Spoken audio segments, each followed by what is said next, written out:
Welcome to Game Theory, a smarter way to play and deeper look at both the issues and individuals that shape the video game business. I'm Scott Steinberg, and as today opens, we find an entire industry in flux. Everyone, of course, likes to use the dollar word, disruption, as new business models and technologies are rapidly and oftentimes brutally upending the status quo. But frankly, issues at Infinity Ward and the social gaming boom aren't the real issue here, in my opinion. Rather, it's the fact that we're seeing a fundamental shift in the way that we make, market, and consume games, right down to the very definition of interactive entertainment. To put things in perspective, I asked a few friends, just how much is the field being rocked to its very core? The entire industry is going through change.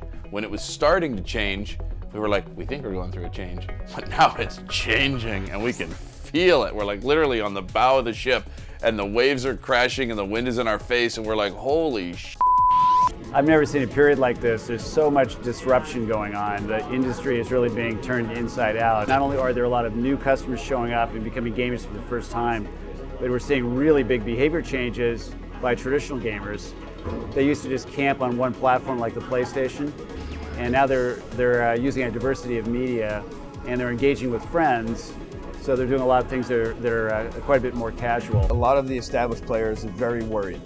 The traditionally established players, whether it's the retailers or the big publishers. And they have good reason to be worried. People are finding experiences and product elsewhere, and different business models are emerging that these large infrastructure companies aren't used to adapting to. A lot of them won't be able to adapt to. We're in a radical shift in the standards of gaming. I don't think by any means that's a downward spiral. I think it's a radical shift of the expectations of the player base and of the money flow.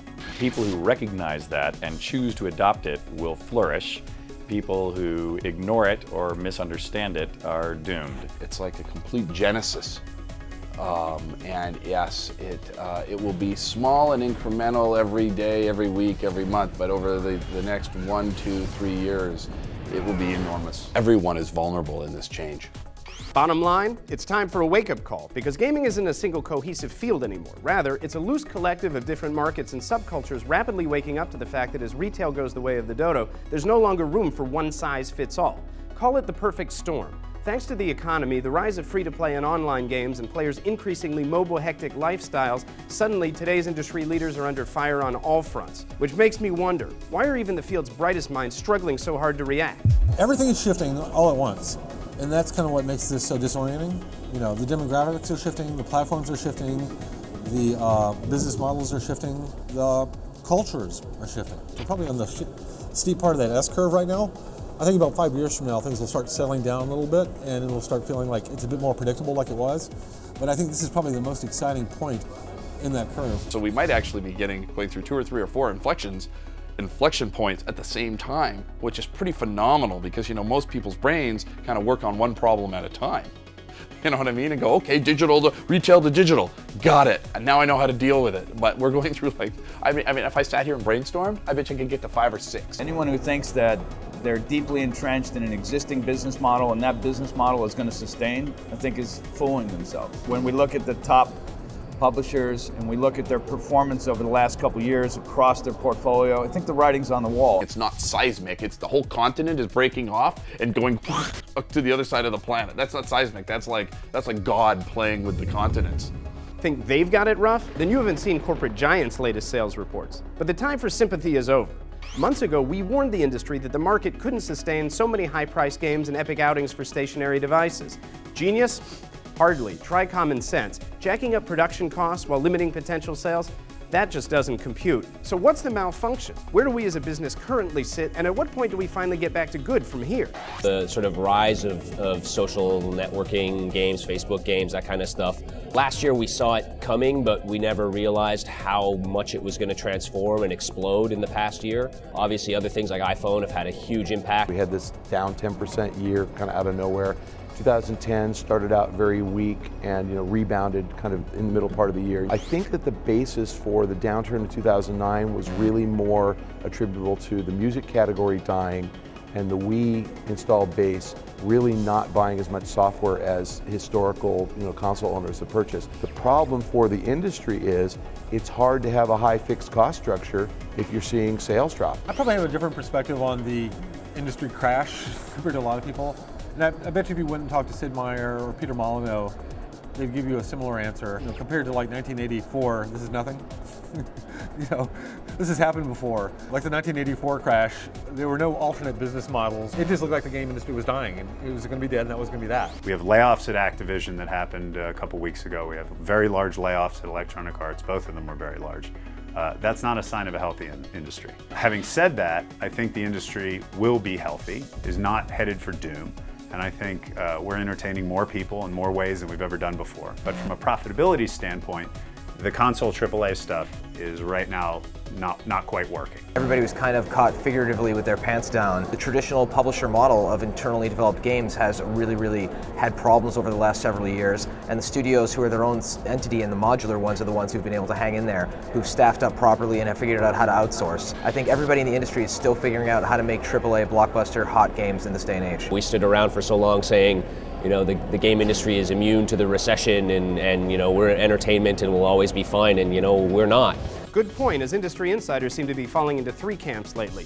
1, publishers, 2, analysts, and 3, the rest of us poor chumps shackled by this little thing I call reality. Want to hear my rants, plural, about where the breakdowns are happening? Then hit up our website. But for now, kindly allow my associates to sum up the state of the gaming nation. We're a cyclical business. I remember making cartridge games, and I remember they were wildly profitable. Eventually, the games got more expensive. We made better games. They filled the cartridges. The cartridges got packed with very expensive chips to hold the data. More people started making the games, and the business wasn't great. And Trip Hawkins came around and said, well, what if we put it on a CD? The business model of putting it on a CD changed an $18 packaged good, $20, $24, depending on what was in it, into a $2 packaged good. And suddenly, games became incredibly profitable again. And the Crash Bandicoot era of $2 million games selling 9 million units was the heyday, to a certain extent, of this cycle. We're now at the tail end of that cycle. We have $60 million games being made, $80 million games being made, put it on a disc that still only costs $2, but we're selling it through stores at inflation adjusted, the price we sold it through stores 10 years ago. You can say what you will about fairness, you can say what you will about liking the business as it is right now, but the publishers are not profitable. And if the publishers do not make profit, one of two things has to happen. Either 1, they have to change, or 2, they have to stop making games and go out of business. It's really tough being a big studio now. Obviously for Electronic Arts, it's a very difficult road right now, and THQ is slipping. On the other hand, you're seeing a proliferation of small independent studios. And the good news there is that they're experimenting with all kinds of ideas and all kinds of different forms of gameplay. The bad news there is that they're not making money hand over fist either. The Halos and the Call of Duties, the Fables, they're the big franchise. They make an awful lot of money. And then on the outside of that, you've got these new forces, social gaming, Facebook gaming, iPhone gaming. All of those people are sort of around the edges of this big center. Consumers of that content are expecting more engagement, they want to be surprised, they want to be entertained, and that's tough for companies to deliver on time and time again. When you've got those big companies so dependent upon very few franchises, if anything goes slightly wrong, it's a big tragedy.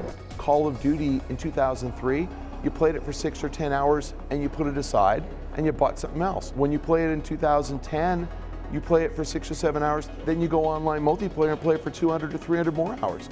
And Activision's not getting more money for that. When you play for 200 hours, you are buying fewer games. And I think that's what we really saw in 2009. You have to see, in 2010, something to address that. And in 2011, maybe you'll have unhappy gamers paying more, but you know what? They're enjoying the game, so they should pay for the privilege. Still, as we at Game Theory remind you, the answers are never simple. As this week's homework assignment, we invite you to consider the following questions.